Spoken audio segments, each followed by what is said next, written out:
자, 오늘 우리가 살펴볼 건 한국의 우주산업입니다. 그런데요, 그냥 누리호 발사 성공했다! 이런 뉴스를 얘기하려는 게 아니에요. 투자 분석가라면 과연 이걸 어떻게 볼까? 그 시장 가치, 그리고 진짜 미래 가능성을 한번 제대로 파헤쳐 보자는 거죠. 우리나라가 자체 개발한 로켓 누리호 발사에 성공했잖아요. 그 이후에 아마 다들 이 질문을 가장 많이 던졌을 거예요. 그래서 우리 이제 진짜 우주강국이야? 하고 말이죠. 근데 분석가들 생각은 좀 달라요. 입구는 통과했다. 진짜 경주는 지금부터다. 이게 무슨 말이냐면 결승선을 통과한 게 아니라는 거예요. 오히려 이제부터가 진짜 험난한 레이스의 시작이라는 거죠. 왜 그런지 지금부터 하나하나 뜯어보겠습니다. 자, 우리나라가 지금 어디쯤 와 있는지를 알려면요. 이걸 먼저 알아야 돼요. 지금 전 세계 우주 산업의 판이 정말 완전히 뒤바뀌었거든요. 바로 스페이스X라는 이 회사 때문입니다. 이 회사가 그냥 시장에 새로 나타난 플레이어 정도가 아니고요. 아예 이 게임의 룰 자체를 바꿔버렸어요. 재사용 로켓을 도입해서 발사 비용을 확 낮춰버렸고 수천 개 위성을 막 쏘아 올리면서 산업의 무게 중심을 통째로 자기들 쪽으로 가져와 버린 거죠. 이게 정말 거대한 변화인 게 예전에는 우주 개발하면 나사, 러시아, 유럽 이런 국가기관들이 나섰잖아요. 국가의 위상을 걸고 하는 그런 거였죠. 근데 지금은 완전히 달라요. 스페이스X 같은 민간 기업들이 혁신을 이끌고 시장을 완전히 장악해버렸습니다. 이제는 국가 위상이 아니라 시장 경쟁력이 전부인 시대가 된 겁니다. 자, 그럼 이런 상황에서 이렇게 판이 바뀐 상업 우주 시장에서 과연 우리나라는 어떤 평가를 받고 있을까요? 지금 우리 위치가 정확히 어디쯤일까요? 해외 보고서들을 보면요. 한국의 위치를 설명할 때 거의 똑같은 단어를 써요. 바로 신규 진입자, 즉 new entrant라는 겁니다. 이게 무슨 뜻이냐면 당신들 누리호 쌌구나. 축하한다. 이제 이 클럽에 들어올 자격은 주겠다. 딱 이 정도의 인정이라는 거죠. 일종의 입장권 같은 겁니다.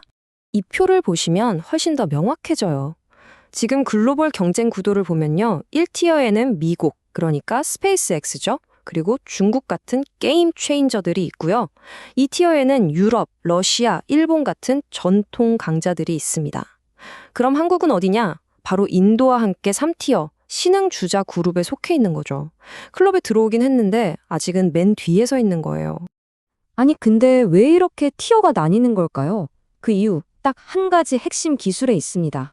바로 재사용이냐 아니냐의 차이입니다.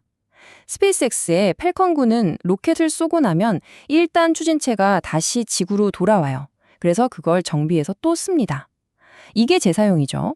반면에 우리 누리호는요. 한 번 발사하면 그걸로 끝이에요. 그냥 바다에 버려지는 일회용 로켓이라는 겁니다. 이 차이가 모든 걸 결정합니다. 이 기술 차이 하나가 얼마나 엄청난 결과를 낳냐면요. 바로 비용입니다. 재사용 로켓은 일회용 로켓보다 발사 비용이 무려 10분의 1밖에 안 들어요. 가격 경쟁이 아예 안 되는 수준인 거죠. 그러니까 여러분, 이게 중요한 포인트입니다. 이건 단순히 우리는 재사용 기술이 아직 없네? 하는 기술격 차의 문제가 아니라는 거예요. 이건 곧 시장에서 물건을 팔 수 있냐 없냐를 결정하는 시장 경쟁력의 격차라는 겁니다. 바로 이 경쟁력의 격차 때문에 글로벌 분석가들은 앞으로 한국의 우주 산업이 갈 수 있는 길이 정말 극과 극 두 가지 시나리오로 나뉜다 보고 있습니다. 자, 첫 번째는 가장 긍정적인 시나리오, 바로 도약입니다. 우리가 이 재사용 로켓 기술을 어떻게든 빨리 개발해내고 정부가 아니라 활발한 민간 기업들을 키워서 발사 횟수도 막 늘리는 거죠. 이렇게만 되면 우리도 세계 5대 우주 강국, 그러니까 1티어로 올라설 수 있다는 겁니다.